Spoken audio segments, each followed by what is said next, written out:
Hermanos y hermanas todos, bienvenidos a Píldoras de Consolación, un espacio donde compartimos experiencias de paso de Dios en nuestra vida.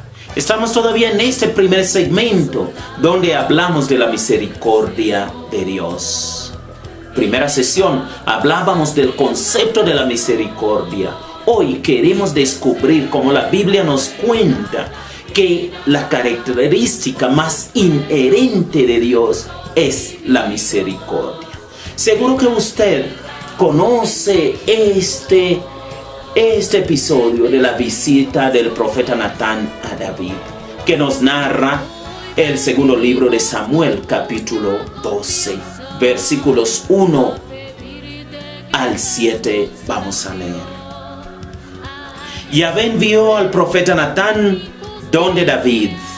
Natán entró donde el rey le dijo: en una ciudad había dos hombres, uno era rico y el otro pobre.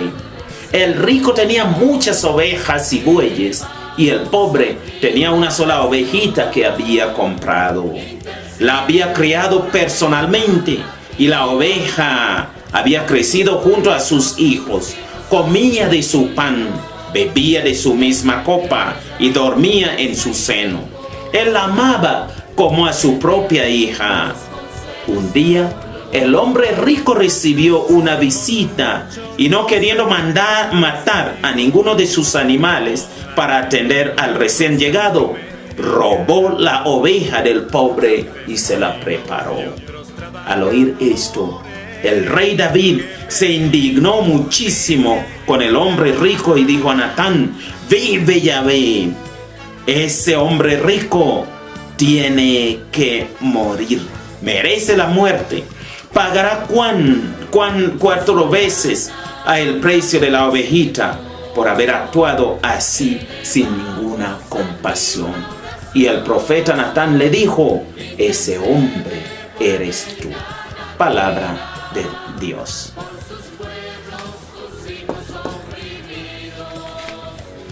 Esa es una de las narraciones más bonitas sobre la misericordia de Dios en la Biblia. ¿Qué hay detrás de esta visita de Natán? ¿Por qué el rey David es ese hombre rico? Resulta que el capítulo 11 de este segundo libro de Samuel nos narra cómo el rey David se había enamorado de Betsabé, que era la esposa de Uría, uno de sus capitanes del ejército. Se acostó con ella y, para poder esconder su pecado, mandó a matar a Urías. Entonces el profeta Natán le echa en cara su propio pecado.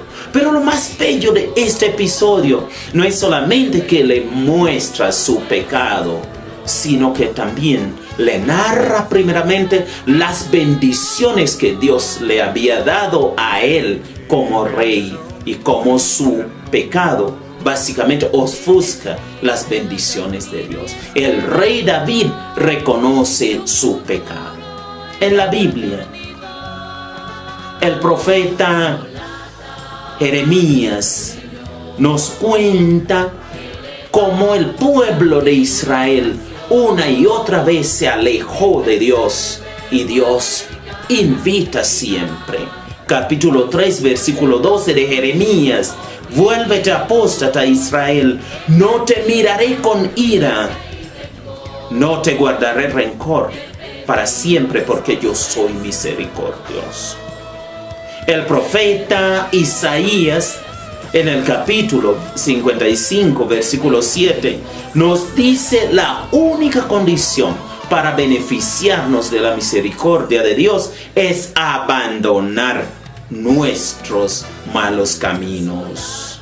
Dice: abandone el camino del pecado, abandonen sus pensamientos perversos, vuelvan al Señor nuestro Dios, que es generoso para perdonar, y recibirán misericordia.